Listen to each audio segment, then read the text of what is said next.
dari hadis ini terbukti bahwasanya fitnah akhir zaman ini umat ini dijauhkan dari agama.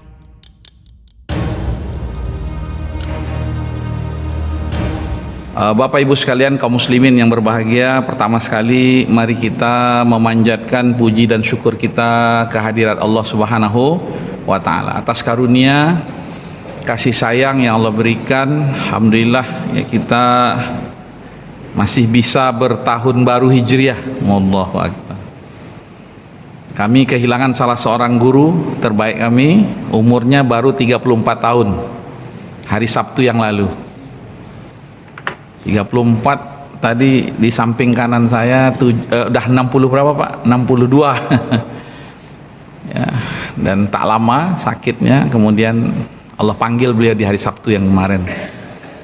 Nah, ini kita diberikan oleh Allah kesempatan, umur, kesehatan, dan kondisi cuaca tidak menghalangi kita untuk hadir di masjid yang kita cintai ini. Masya Allah, mudah-mudahan Allah istiqomahkan kita sampai akhir hayat kita dalam ketaatan, kebaikan. Amin ya Rabbal Alamin. Yang kedua, mari kita bersolawat dan menyampaikan salam kepada teladan kita, Nabi Muhammad SAW, dengan mengucapkan Allahumma salli ala Sayyidina Muhammad wa ala ali Sayyidina Muhammad. Assalamualaikum ya Rasulullah. Bapak Ibu yang dirahmati oleh Allah Subhanahu wa taala, kita masuk ke fenomena yang keempat dari fenomena fitnah akhir zaman, yaitu ya fenomena yang berkaitan dengan ya dalam hadis Rasulullah SAW. Rasulullah bersabda dari hadis yang diriwayatkan oleh Imam Al-Bukhari dan Imam Muslim. Ya. Hadis yang keempat ini menjelaskan bagaimana kita ini mengikuti jejak ya, umat yang terdahulu. Rasulullah SAW bersabda, la tattabi'anna sanana man kana qablakum shibran bi shibrin wa dhira'an bi dhira'in. Di sini ada kalimat la tattabi'anna ya. Rasulullah SAW menyebut dengan kalimat la tattabi'anna. Lamnya di situ ya, namanya ini lam ya takkid. Takkid itu penegasan. Kemudian nunnya di akhir daripada kata la tattabi'anna itu juga nun taukid. Jadi ada lam taukid, ada nun taukid, ada lam penegasan dan ada nun penegasan. Dua kali penegasan dalam satu kata. Jadi kalau kita artikan ya, la tattabi'anna itu adalah pasti kalian akan mengikuti. Kalau mau ditegaskan lagi, berarti pasti kalian akan apa? Benar-benar mengikuti, ya begitulah. Karena ada lam di situ dengan nun. Ya, lam takkid dan nun taukid. Ya, jadi memang penegasan yang kuat. Artinya Rasulullah ketika menyampaikan hadis ini ya, maka hadis yang disampaikan Rasulullah ini betul-betul akan terjadi, karena ini terkait dengan nubuat akhir zaman ya. La tattabi'anna, pasti kalian akan mengikuti. Kemudian setelah itu sanana, la tattabi'anna sanana ya. Kalimat sanana ini ya dalam bahasa Arab artinya at-tariq ya, berarti as-sunnah. Nah, itu bisa juga jalan ya, dan bisa juga arti yang lain namanya al-manhaj. Manhaj itu apa? Kurikulum kalau bahasa kitanya. Berarti bisa juga apa ya, metodologi kan, cara. Kemudian al-adah, kebiasaan. Jadi sanana itu jalan, kurikulum, metode, terus kebiasaan. Kemudian arti sanana juga adalah asirah. Asirah itu apa? Ya, budaya. Masya Allah. Jadi sanana, dan Rasulullah menyebutnya dengan sanana. Dan banyak ya para ahli hadis menyebutkan hadis ini dengan kalimat sanana. Ya, sanana ya, mangkana qablakum. Nah, mangkana qablakum artinya mangkana orang-orang sebelum kalian.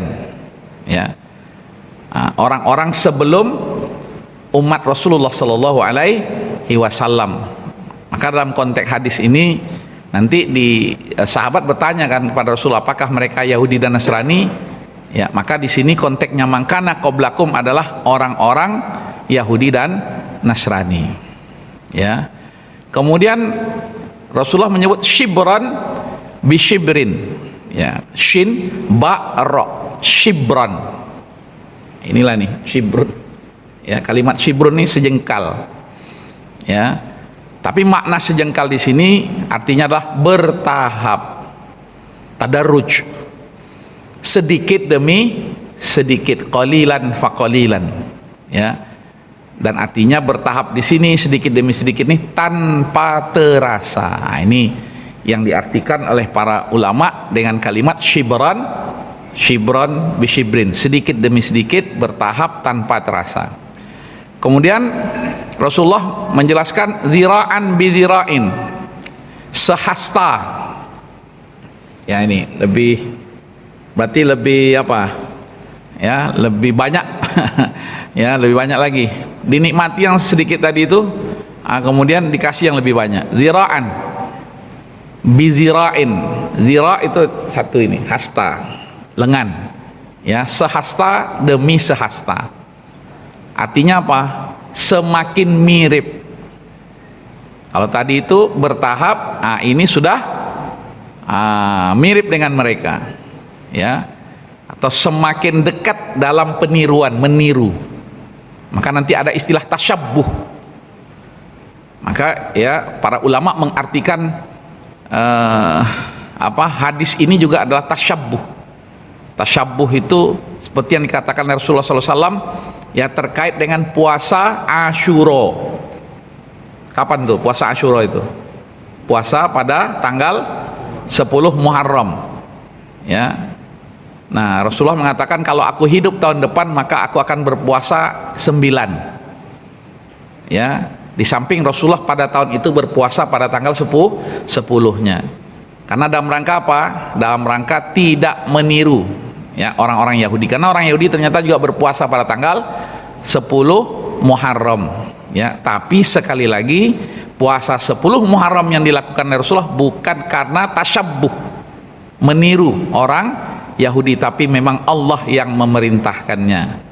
Ya, makanya Rasulullah mengatakan kalau aku hidup tahun depan maka aku akan berpuasa di hari ke-9-nya. Arti 9 dan 10. Sehingga ulama ya berkesimpulan terkait dengan puasa Asyura itu ada 3 level. Ini mumpung kita masih di awal bulan Muharram. Ya, level yang tertinggi itu 3 hari. 9, 10 dan 11. Ya, level yang kedua itu 2 hari, 9, 10 atau 10, 11. Bagaimana tadi dikatakan oleh Rasulullah, kalau aku hidup ya tahun depan maka aku akan berpuasa 9-nya. Di samping beliau ya sudah berpuasa di hari ke-10-nya. Nah, baru level yang ketiga itu ya berpuasa di hari yang ke-10. Mau pilih mana, Pak, Bu? Entahlah, Ustaz. Minimal lah satu hari. Ya, kenapa kita puasa di bulan Muharram nih, apalagi puasa Asyura itu? Karena ya Rasulullah SAW mengatakan bulan Muharram itu adalah bulan Allah, ya, bulan Allah. Sampai Rasulullah mengatakan afdhalus siyami ba'da ramadhani siyamu Asyura. Ya, sebaik-baiknya puasa, berpuasa Ya, setelah bulan Ramadan itu adalah berpuasa Asyura. Artinya di bulan Muharram. Ya, ada lagi sebaik-baiknya hari. Nah, itu adalah 10 hari pertama di bulan Zulhijjah. Nah, ini ya kata-kata yang menarik, dan begitulah cara Rasulullah SAW memberikan apa? Semangat, motivasi kepada kita ya tentang waktu-waktu yang istimewa, dan sesungguhnya semua waktu itu diistimewakan oleh Allah Subhanahu wa taala. Maka Asyura ini ya juga menjadi waktu yang istimewa. Salah satu keutamaannya adalah apa? Yukaffirus sana al-madiyah. Puasa Asyura itu melebur dosa setahun yang lalu. Masya Allah. Ya. Berarti berapa hari lagi nih? Kita harus sepakat. 1 Muharramnya kemarin sepakat. Hari apa? Kemarin. Sama, tidak ada yang berselisih. 1 Ramadan kok bisa berselisih ya? Nah, itu ya selisih yang dibolehkan. Ya, karena apa? Terkait dengan perselisihan masalah cara menetapkan, ya, cara melihat hilalnya atau cara menghitung bulannya itu. Jadi yang diperselisihkan itu. Tapi penanggalannya sudah berdasarkan bulan. Ya, jadi penanggalan berdasarkan bulan itu, Bapak dan Ibu sekalian, ini sikit ya, tidak apa ya, nah, karena kadang nggak terbahas itu di bulan Muharram ini. Ya, penanggalan berdasarkan bulan itu adalah ketetapan Allah, sunnatullah. Sejak Allah menciptakan langit dan bumi, udah lama itu. Ya, kok tahu-tahu berubah hari ini, Ustaz? Itulah fitnah akhir zaman seperti itu.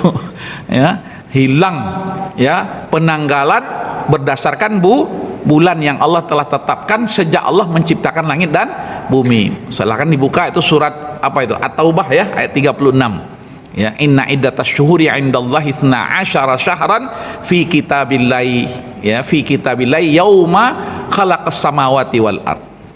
Jadi bilangan bulan di sisi Allah adalah 12 bulan, ya, yang Allah telah apa? Fi kitabillah, Allah telah tetapkan. Sebagian ulama seperti Ibnu Katsir mengatakan dah tertulis di Lauhul Mahfuz. Di hari Allah menciptakan langit dan bumi. Masya Allah, bisa hilang ya penanggalan berdasarkan bulan ya. Penanggalan yang kita pakai mayoritas hari ini justru dulu itu ya, itu hanya 10 bulannya. Januari Februari itu nggak masuk. Makanya mereka mulai menghitung itu mulai bulan apa? Maret, April, Mei, Juni, Juli, Agustus, September. September itu yaitu bulan ke-7. Maka ada orang namanya Sabto. Apalagi itu bulan ke-7 September itu. Tapi dihitungan sekarang menjadi bulan ke-9. Itu perjalanan yang sangat panjang, dan polemik yang rumit. Ya, bisa dibuat mudah hari ini, sementara penanggalan berdasarkan bulan itu sudah mudah dari dulunya. Karena apa? Allah yang menetapkannya. Cuman kita kemudian dijauhkan oleh Allah, terkena fitnah akhir zaman, hilang penanggalan berdasarkan bulan. Ya, maka itu amanah dari Allah, kembalikan lagi penanggalan berdasarkan bulan. Terus bagaimana urusan administrasi? Ya, kita hari ini Ustaz, kalau urusan administrasi muamalah sudahlah, tapi urusan ibadah itu yang kita pertahankan ya Pak ya. Sehingga nanti jangan pula mengharamkan kalender berdasarkan matahari, karena ada sebagian yang ekstrim. Kalender berdasarkan matahari itu ndak do tuh haram hukumnya, ndak begitu juga. Tapi kita ini sudah terkena fitnah akhir zaman. Ini sekaligus ya masuk ke bab kita pada malam hari ini. Nah, apa kata Rasulullah? Zira'an bi zira'in, sehasta demi sehasta. Sehingga apa? Mirip yang kita lakukan dengan yang dilakukan oleh mereka. Sampai kemudian Rasulullah mengatakan hatta lau dakhalu juhra dabbin, hatta sampai lau jika dakhalu masuk juhra lubang. Ya, bukan kamar.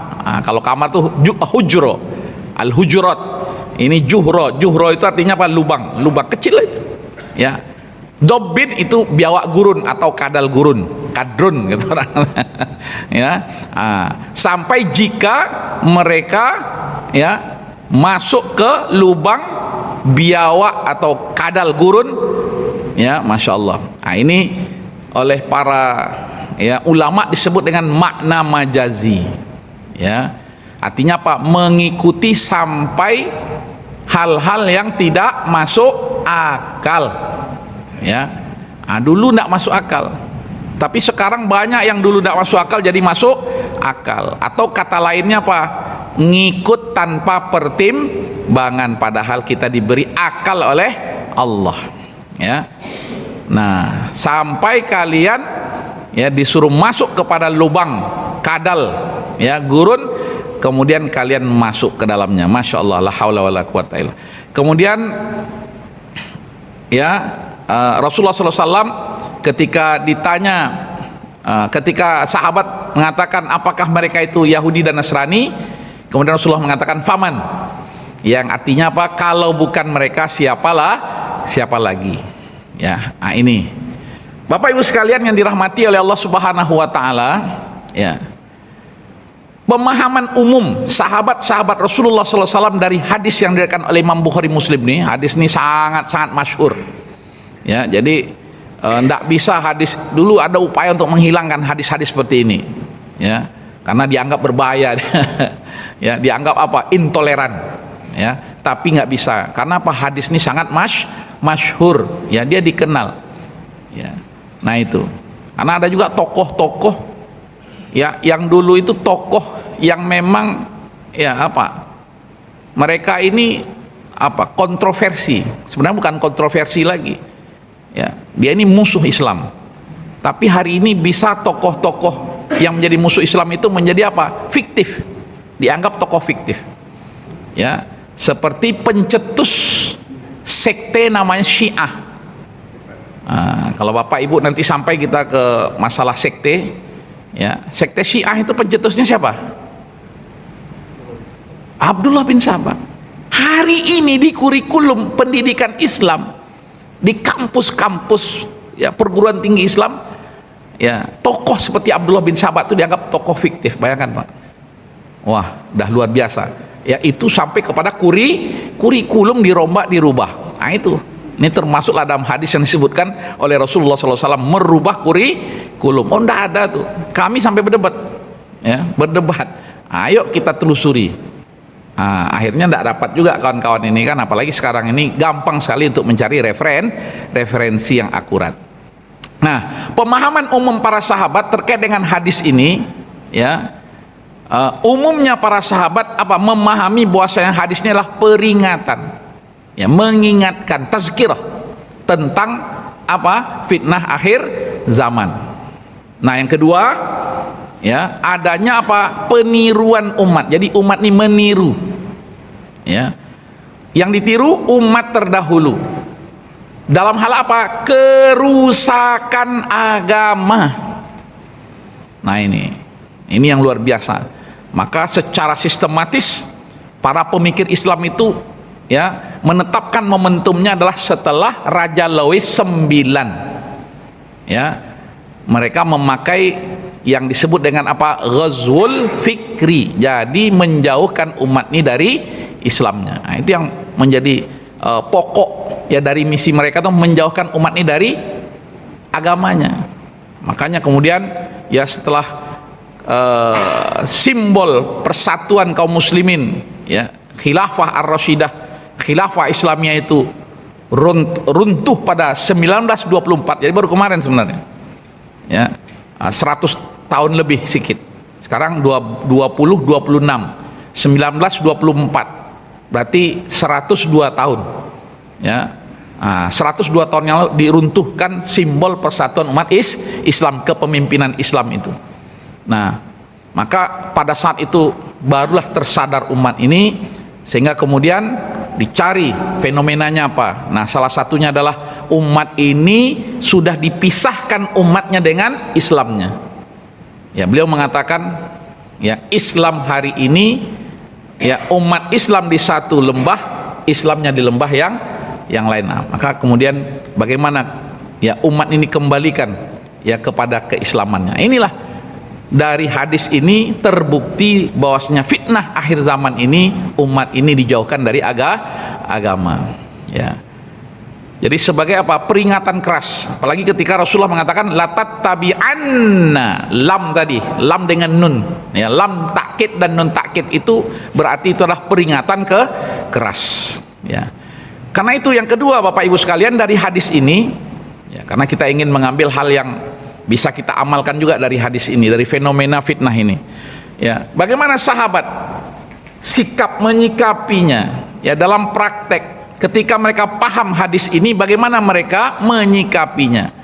Maka yang dilakukan oleh sahabat-sahabat Rasulullah SAW adalah apa? Menjaga identitas keislaman. Itu yang paling penting. Ya, sibghatallah, wa man ahsanu minallahi sibghah. Ya, sibghah itu ya identitas keislaman kita. Karena hari ini banyak yang nanti kita lihat contoh-contoh hari ini yang terkait dengan apa? Praktek-praktek peniruan ini, tiru meniru ini, Masya Allah ya. Ini yang dilakukan oleh sahabat, apa? Menjaga identitas keislaman ya. Bagaimana ya menjaga Al-Quran, pemahaman terhadap Al-Quran, menjaga hadis-hadis Rasulullah Sallallahu Alaihi Wasallam, sampai kemudian ya mereka bisa mengambil apa? Hukum ya dari Al-Quran maupun ya hadis Rasulullah Sallallahu Alaihi Wasallam. Karena itu yang kedua, selain menjaga identitas Islam, sikap sahabat adalah sangat berhati-hati dalam hal-hal yang terkait dengan apa?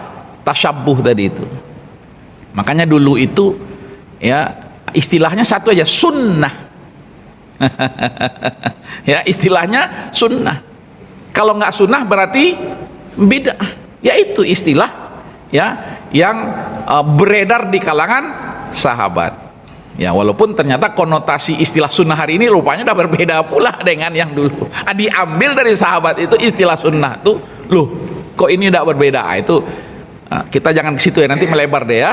Nah ini, tapi hati-hatinya sahabat, jangan sampai apa? Menyerupai. Ya, bahkan di masa Rasulullah SAW ketika Al-Quran turun, ya ada yang dari sahabat tuh yang megang apa? Yang megang apa namanya? Pelepah. Ya, pelepah yang di situ ada tulisan Taurat, disuruh buang oleh Rasulullah SAW agar tidak apa? Tidak bercampur baur antara Al-Quran dengan selain Al-Quran. Ya, nah inilah. Nah, karena para sahabat ini Bapak dan Ibu sekalian, mereka juga memahami ada hadis Rasulullah yang lain yang diriwayatkan oleh Abu Daud. Ya, Imam Abu Daud, Rasulullah bersabda, "Man tasyabbaha biqaumin fahuwa minhum." Nah, jadi hadis yang tadi itu tidak berdiri sendiri. Ya, dia diperkokoh dengan hadis yang lain, kata Rasulullah, barang siapa yang apa? Tasyabbaha biqaumin. Nah, ikut apa? Oh, toleransi, ikut pula ke tempat ibadah orang. Dengan bahasa apa? Toleransi. Ya, nanti kita jelaskan ya bagaimana mereka ini membuat aliran-aliran yang luar biasa sehingga tidak bisa masuk kita aliran yang satu, masuk di aliran yang lain. Dibuatnya kamar-kamar yang banyak. Sampai Masya Allah hari ini orang Islam pun ada yang masuk ya apa? Ke aliran ateis yang kita kenal dengan neo ateism. Nah, ini dahsyat sekali Pak ya. Itu dah masuk yang disebut oleh Rasulullah apa? Masuk ke dalam lubang biawak. Kan aneh kan, seorang yang secara identitas dia Islam tapi sudah menafikan adanya Tuhan. Sekarang saya tanya, ada nggak di kampus-kampus Islam? Nah, saya enggak bicara di kampus apa namanya nih umum, di kampus Islam yang mereka ini mendukungnya namanya ateisme, liberalisme, sekularisme. Masya Allah, ini produk-produk ya yang disebut oleh Rasulullah SAW dalam hadis ya yang kita sampaikan malam hari ini, yang disebut dengan kata Rasulullah tasyabbaha biqaumin. Akhirnya cara berpikir mereka, logika mereka, jalan mereka, bahkan sampai bahasa mereka pun kita ikut-ikut. Kalau hari ini, mohon maaf, kalau dalam kajian Kalau ada bahasa Inggrisnya bagus, kalau ada bahasa Arabnya oh ndak ilmiah. Saya kadang ya merasa apa juga ya, sedih kan ketika Ustaz bahasanya ilmiah sikit, yang ada apa sasi-sasinya Ustaz. yang itu ndak ilmiah. Sampai begitu kami dulu sampai berdebat ya terkait dengan hal-hal bahasa pun mereka sampai masuk situ. Nah kemudian dari ulama-ulama salaf tadi, sahabat, ulama salaf, bagaimana ya Imam An-Nawawi. Nah, ini salah satu imam yang masya Allah luar biasa. Beliau ini juga mazhabnya Syafi'i ya. Beliau berkata ya, fihi anna ma'nahu yaqa fi hadhil ummah ya man yushakilul yahud wan nasara fi af'alihim ya.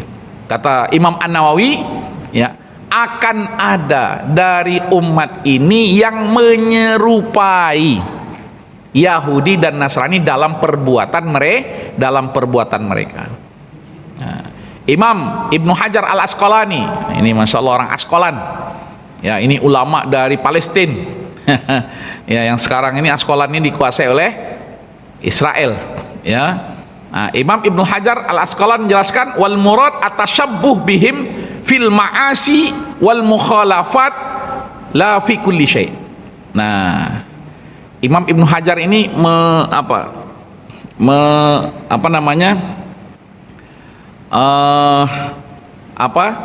menjelaskan makna tasyabbuh itu ya dalam hal maksiat. Nah, jadi melingkupkan ya dalam hal maksiat dan penyimpangan, bukan dalam semua hal yang sifatnya duniawi. Maka nanti kita keluarkan yang sifatnya teknologi. Dari sini nanti ya ulama-ulama kontemporer ya kemudian memahami apa yang disampaikan oleh ulama-ulama terdahulu, ulama-ulama salaf. Jadi dalam hal maksiat dan penyimpangan ya. Nah ini Imam Ibnu Taimiyah tasyabbuh, kata Imam Ibnu Taimiyah ya, tasyabbuh itu tercela jika dalam soal-soal agama dan kebiasaan atau ritual khusus mereka. Itu kata Ibnu Taimiyah. Ini tidak saya sampaikan bahasa Arabnya, mengingat waktu ini. Udah habis waktu. Jam berapa ini? Belum lagi ya? Kalau udah mau habis sampaikan. 37. Oke. Kemudian Muhammad Rashid Ridho. Ya, Muhammad Rashid Ridho menegaskan ya, yaitu maksudnya kelemahan umat Islam dalam agamanya. Karena mereka meniru orang-orang Yahudi dan Nasrani ya, atau selain mereka. Kemudian diantara ulama kontemporer ada ya Syekh Yusuf Al-Qaradawi. Ini masya Allah, beliau ini ratusan ya karya beliau, dan umurnya juga 100 tahun lebih, masya Allah. Ulama umurnya 100 tahun lebih. Tapi ada juga ya orang kafir, dan itu menjadi rujukan banyak pemikir-pemikir yang notabene-nya pemikir Muslim di Indonesia ya. Itu umurnya juga 100 tahun lebih ya, di Harvard University. Jadi bersaing nih antara ya pemikir Muslim dengan pemikir kafir, tapi mereka membahas tentang Islam yang mereka sebut dengan Islamologi. Jadi orang kafir bicara tentang Islam. Kira-kira Pak, kalau orang Islam bicara tentang Islam dengan orang kafir bicara tentang Islam, sama nggak? Nggak sama. Nah, itulah, dan luar biasa. Nah, salah satunya yang dulu kita kenal dengan cendekiawan Muslim ya, yang kemudian berdebat dengan salah seorang doktor, dan masih hidup sekarang yang mendebat beliau itu ya.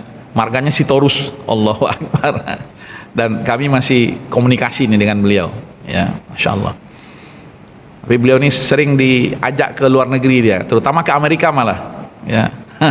Ke Amerika, kemudian ya beliau mendakwahkan tentang pemikiran Islam. Nah, Syekh Yusuf Al-Qaradawi ini ya, beliau mengatakan laisa kulla taqlidin muharram. Nah, nanti kalau masih ada waktu kita bicara tentang tidak semua yang ditiru itu haram. Nah, termasuklah di bidang sains ya, hal-hal yang sifatnya keilmuan misalnya ya. Ini Yang haram itu, kata Syekh Al-Qardawi, adalah meniru dalam ide dan nilai yang menyimpang. Berarti ini sejalan dengan Imam An-Nawawi. Nah, maka beberapa hal yang bisa kita ambil dari hadis tentang fenomena kita meniru orang sebelum kita ini. Yang pertama, ya, fitnah yang terbesar itu adalah kehilangan identitas keislaman kita. Karena itulah, ya, sahabat menegaskan kan bagaimana menjaga identitas, dan yang hilang dari kita hari ini itu apa? Identitas itu. Tinggal lagi apa? KTP-nya Islam. Bapak Islam? Ya. Ditanya tentang Islam, tidak tahu tentang Islam. Ya, saya ngajar mahasiswa juga, Islam itu apa? Bingung jawabnya. Islam. Kamu Islam? Iya. Udah berapa umur sekarang? Udah 19 tahun. Tahu Islam itu apa? Tidak tahu Islam itu apa. Masya Allah.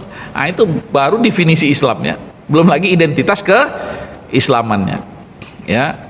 Nah, Islam yang hilang itu, ya, bukan karena Islam ditinggalkan sebenarnya, tapi karena apa? Dirubah.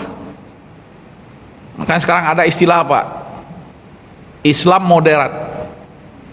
Nah, ternyata setelah kita telusuri, substansi dari Islam moderat yang banyak digaungkan itu berbeda dengan wasatiyatul Islam. Seperti dalam surah Al-Baqarah, ya wa kadzalika ja'alnakum ummatau wasatu.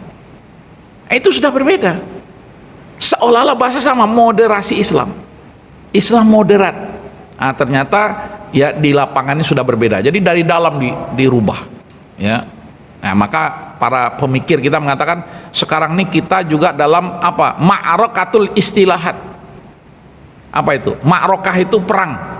Tapi istilah, perang istilah. Bayangkan, Pak.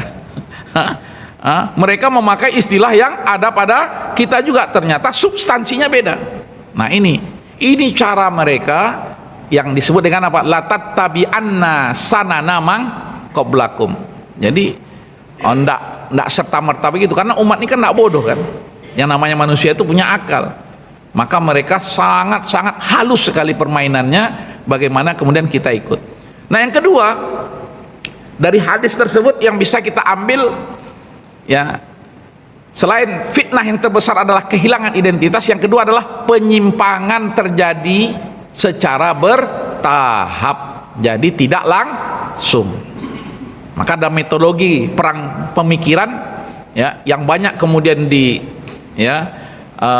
analisa oleh para ulama itu apa? Yang pertama sekali itu namanya taskik, ya, metode taskik, membuat ragu dulu orang, ya.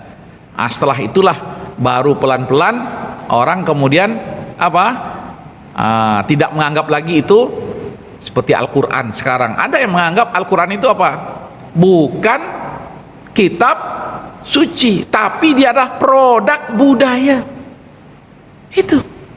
Dan yang menyatakan ini seorang profesor doktor yang akhirnya dicabut gelar profesor doktornya. Ya, kemudian dia melarikan diri.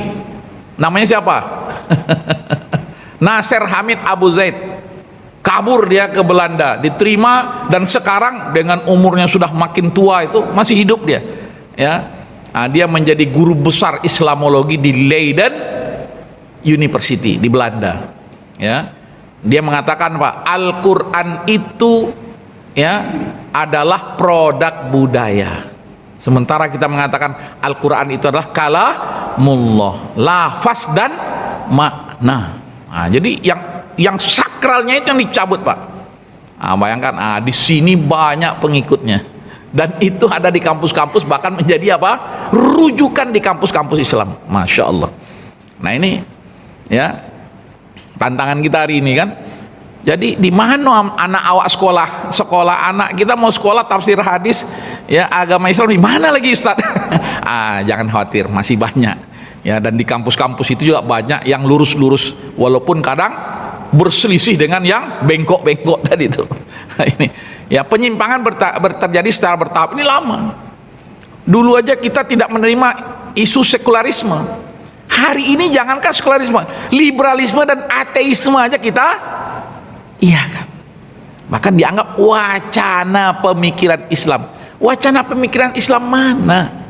Tidak ada istilah sekularisme itu dalam ajaran Islam. Maka di tahun 2005 Majelis Ulama Indonesia menetapkan fatwa pengharaman ideologi ya yang berkaitan dengan sekularisme, ya, kemudian liberalisme dan pluralisme agama.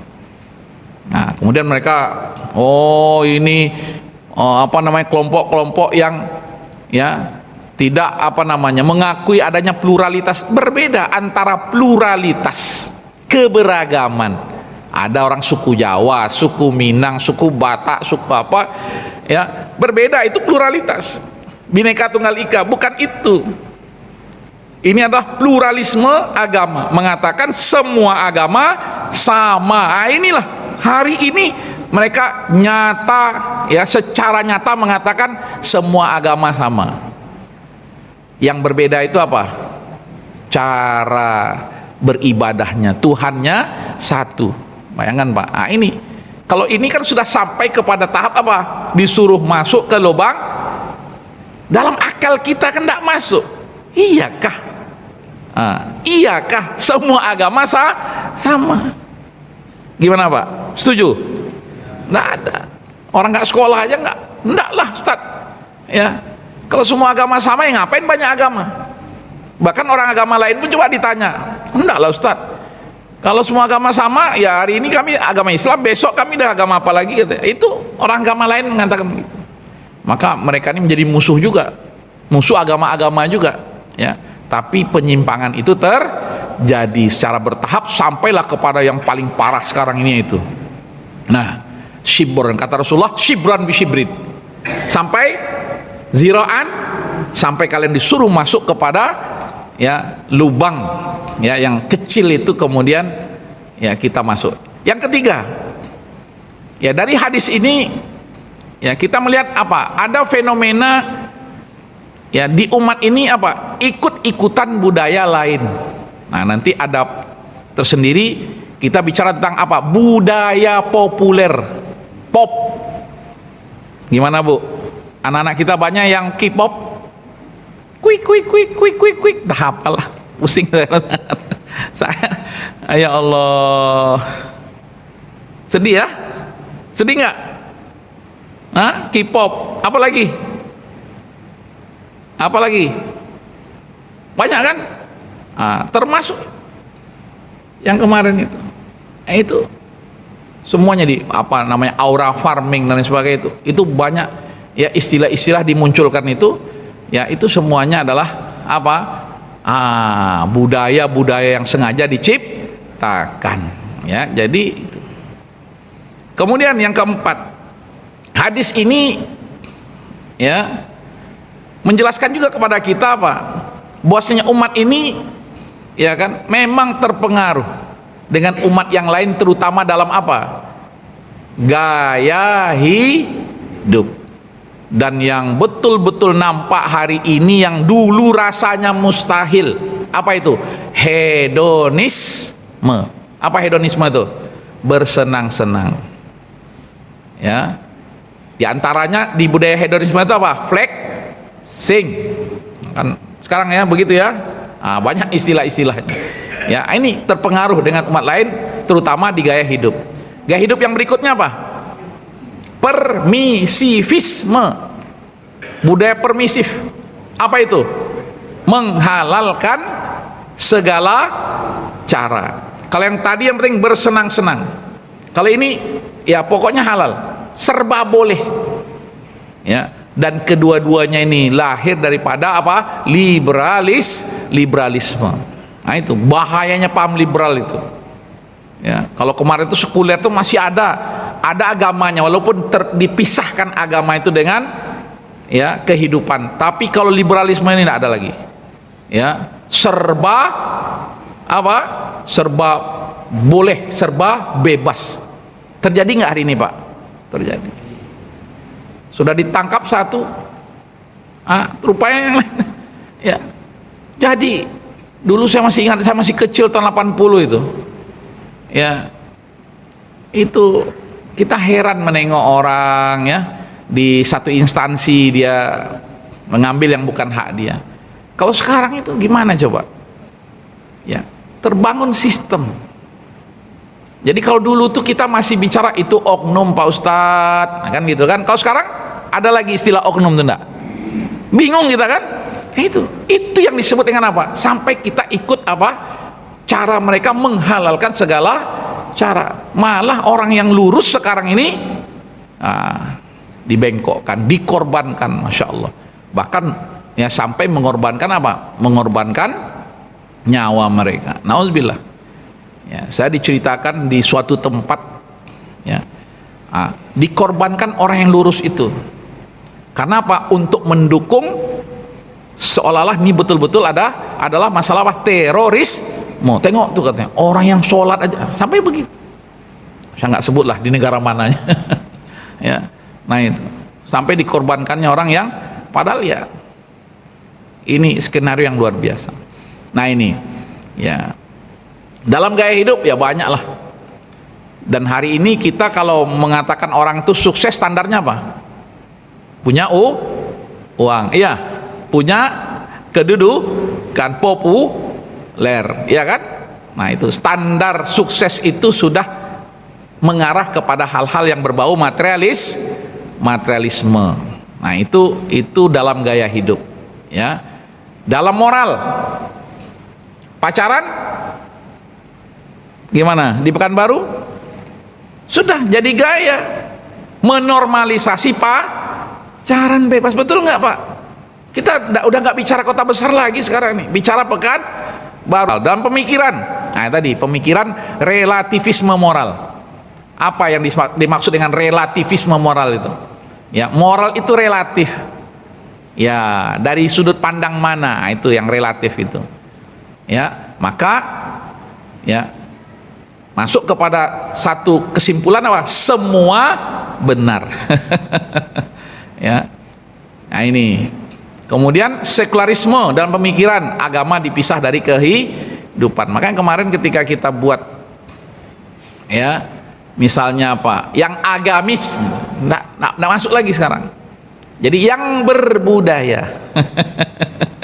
Bayangkan Pak, ya, enggak masuk.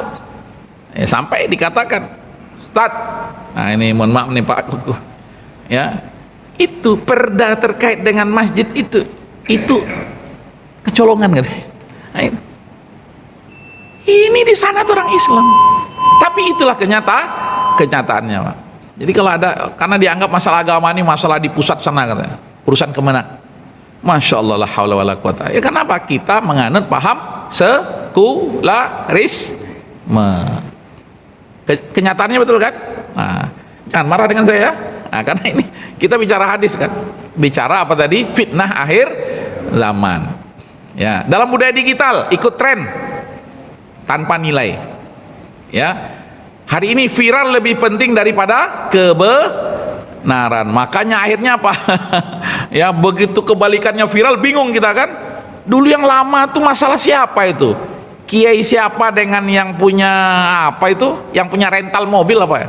Saya sampai bingung itu, karena ada jamaah yang nanya ke saya kan, Kiai versus apa, tukang rental mobil apa itu, sampai hebohnya. Untung udah hilang sekarang itu. Yang lain pula lagi muncul. Ya, itu viralnya luar biasa.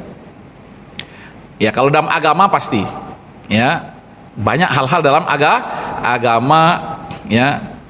Nah ini. Yang sedih kita hari ini ya Pak, ritual-ritual itu luar biasa, tapi nilainya sudah mulai hilang. Ya, nauzubillahi min dzalika. Makanya kita kembali menghidupkan sunnah Rasulullah Shallallahu Alaihi Wasallam. Ini saja barangkali yang dapat saya sampaikan untuk fenomena yang keempat. Insya Allah yang akan datang nanti kita masuk tentang apa jenis-jenis fitnah akhir zaman. Lebih kurang mohon dimaafkan. Wassalamualaikum warahmatullahi wabarakatuh.